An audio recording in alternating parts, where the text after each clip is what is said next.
सूर्य को जल चढ़ाने के नियम और फायदे।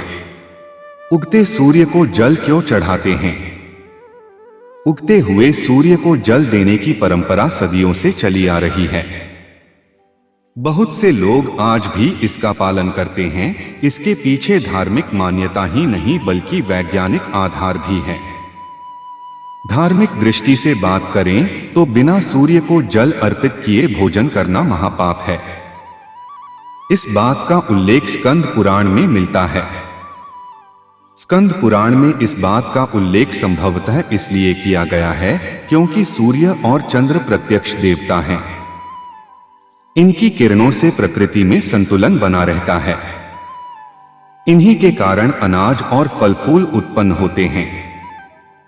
इसलिए इनका आभार व्यक्त करने के लिए प्रातः काल जल अर्पित करने की बात कही गई है।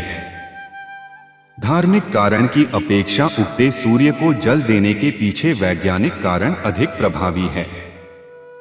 जल चिकित्सा और आयुर्वेद के अनुसार प्रातःकालीन सूर्य को सिर के ऊपर पानी का बर्तन ले जाकर जल अर्पित करना चाहिए। जल अर्पित करते समय अपनी दृष्टि जलधार के बीच में रखें ताकि जल से छनकर सूर्य की किरणें दोनों आंखों के मध्य में आज्ञाचक्र पर पड़े। इससे आंखों की रोशनी और बौद्धिक क्षमता बढ़ती है।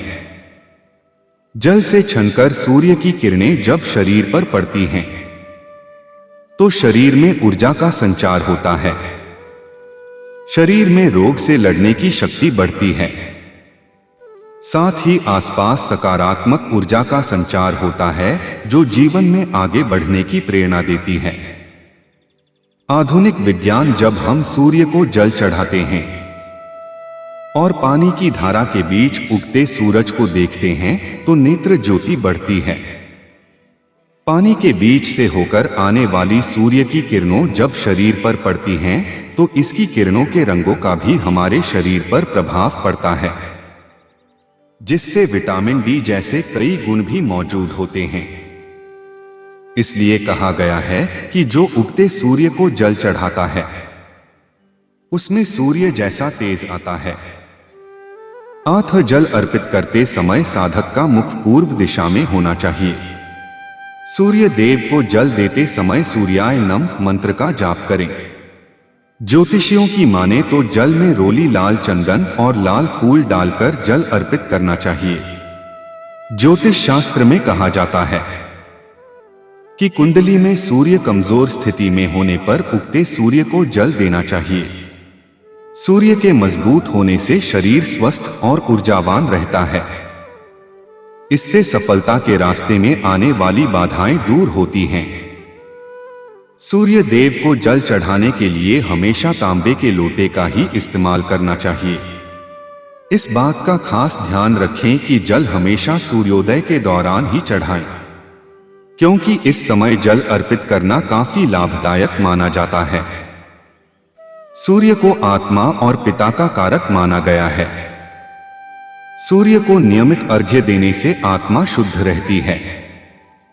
पिता से सुख और सहयोग प्राप्त होता है।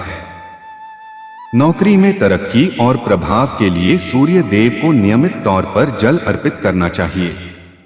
नोट: जरा गौर करें हमारी परंपराओं के पीछे कितना गहन विज्ञान छिपा हुआ है। ये इस देश का दुर्भाग्य है कि हमारी परंपराओं को समझने के लिए जिस विज्ञान की आवश्यकता है वो हमें पढ़ाया नहीं जाता और विज्ञान के नाम पर जो हमें पढ़ाया जा रहा है उससे हम अपनी परंपराओं को समझ नहीं सकते। सूर्याय नमः।